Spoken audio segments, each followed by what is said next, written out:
Sai Satcharitra, Chapter 5. Return with Chand Patil's marriage party. As I alluded to in the last chapter, I shall now describe how Sai Baba returned to Shirdi after his disappearance in a village called Tur. There lived a wealthy Muslim gentleman named Chand Patil. While he was on a trip to Aurangabad, he lost his mare. For 2 long months, he diligently searched but could not find the lost mare. Very disappointed, he returned from Aurangabad with the saddle on his back. After traveling about 12 miles, he came to a mango tree, under the foot of which sat a rather strange-looking fellow. He had a cap on his head, wore a long robe, and had a short stick under his armpit, and was preparing to smoke a pipe. On seeing Chand Patil pass by, he called out to him and asked him to have a smoke and to rest a little. The fakir then asked him about his saddle. Chand Patil replied that it belonged to his horse and that the horse was lost. The fakir asked him to look for the horse at a stream nearby. To Patil's astonishment, he found the mare by the stream. He then realized that this fakir was not an ordinary man but a great saint, and he returned to the fakir with the mare. The children, clay pipe, was ready to be smoked, but 2 things were missing: a fire to light the pipe and water to wet the piece of cloth through which the smoke is drawn.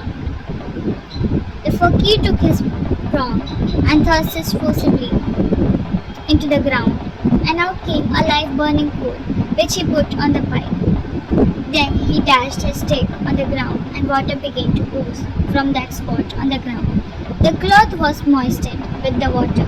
The water was squeezed out, and it was wrapped around the pipe. Once everything was complete, the fakir smoked his pipe and then gave it to Chand Patil. On seeing all this, Chand Patil was stunned. He requested the fakir to come to his house and accept his hospitality. The next day, the fakir went to Patil's house and stayed there for some time. Patil was a village officer in Dhul. His wife's brother's son was to be married, and the bride was from Shirdi. So Patil made preparations to leave for Shirdi to attend the wedding. The fakir also accompanied the marriage party. The wedding went off without any hitch, and the party returned to Dhul.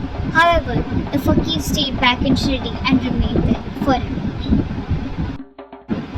How the fakir got the name Sai.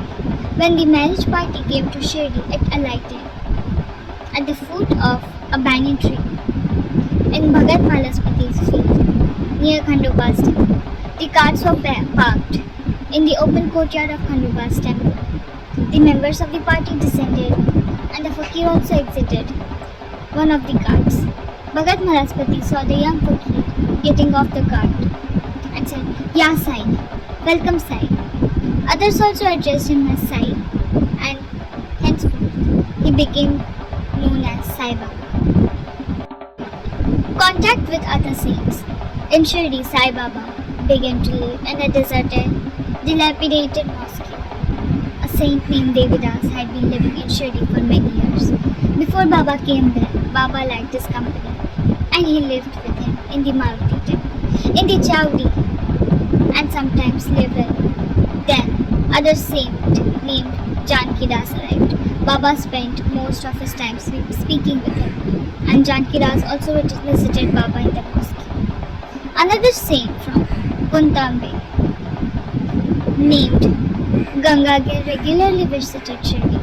When he first saw Sai Baba carrying pitchers of water to water the garden, he was amazed and said, "Blessed is Shirdi that it got this precious well. This man is carrying water today, but he is not an ordinary fellow. As Shirdi is lucky and meritorious, it has secured this jewel."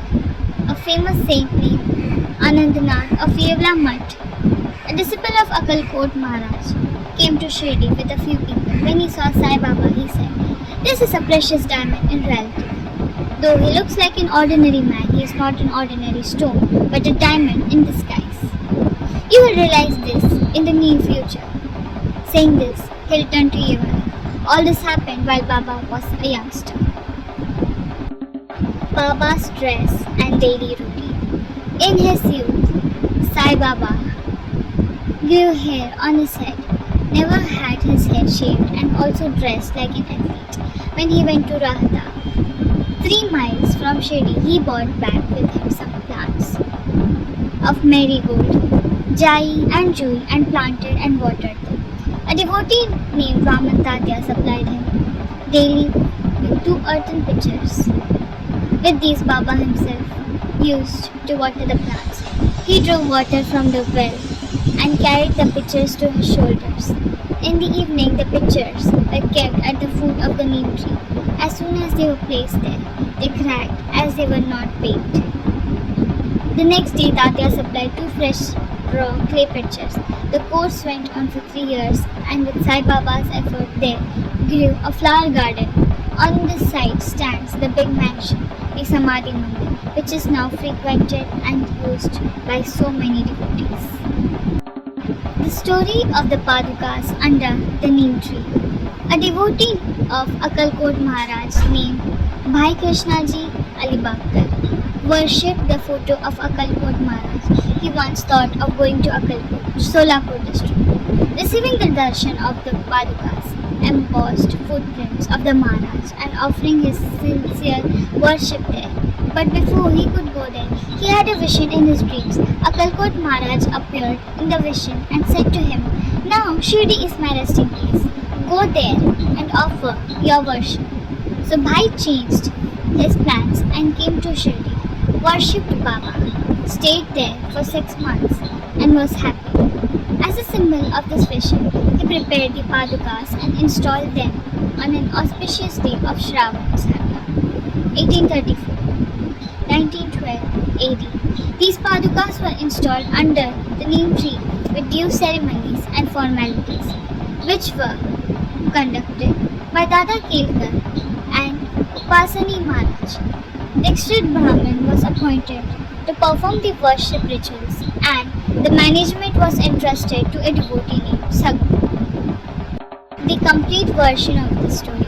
Mr. B.V. Dev, retired Mamaladar, village officer of Thana, and a great devotee of Sai Baba, made inquiries about this matter with Sagun Meru Naik and Govind Kamalkar Dixit, and has published a full version of the story of the Padukas in the Sai Leela Volume 11.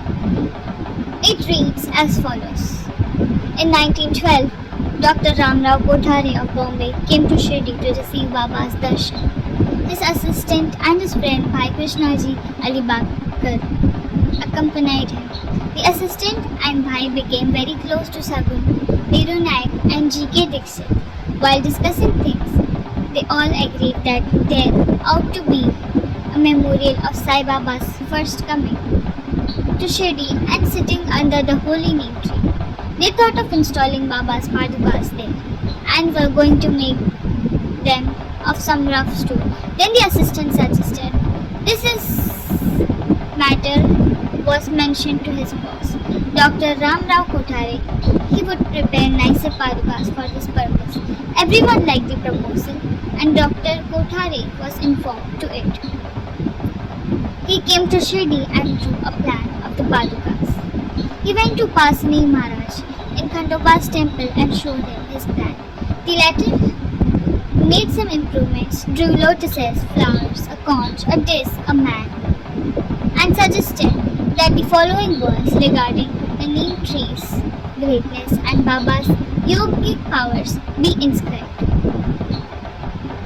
The verse is as follows. Sadanimba Vrikshasya Mooladiswad Sudhashril Vinam Tik Tamapi Apriyam Tam Tarum Kalpa Vriksha Shadhikam Sadhyanatam Namamishwari Sadgurum Sainatham. Pasani's suggestions were accepted and carried out. The Padukas were made in Bombay and sent to Shirdi with the assistant. Baba said that they should be installed on the Purnima, 15th day of Shravan. On that day at 11 am, G.K. Dixit brought them on his head from Khandoba's temple to the masjid in a procession. Baba touched the Padukas, saying that these are the feet of the Lord, and asked the devotees to install them under the foot of the neem tree. G.K. Dixit worshipped the Padukas daily, and later this was done by Lakshman Kacheshwar Jakhadi.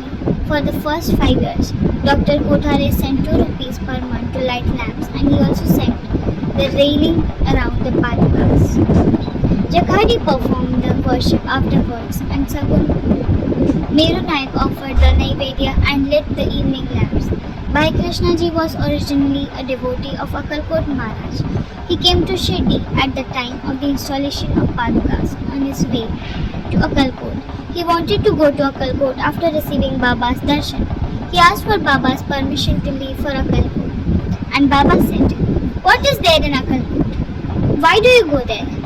This incumbent Maharaj of that place is here."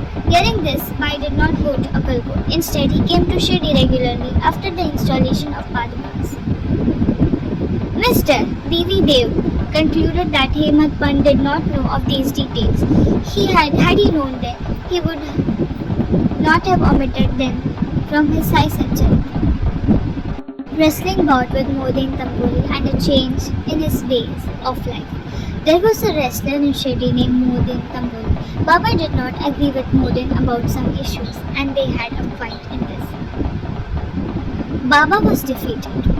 Thenceforth, Baba changed his dress and mode of living. He began to wear a kafni and a langot waistband and covered his head with a piece of cloth.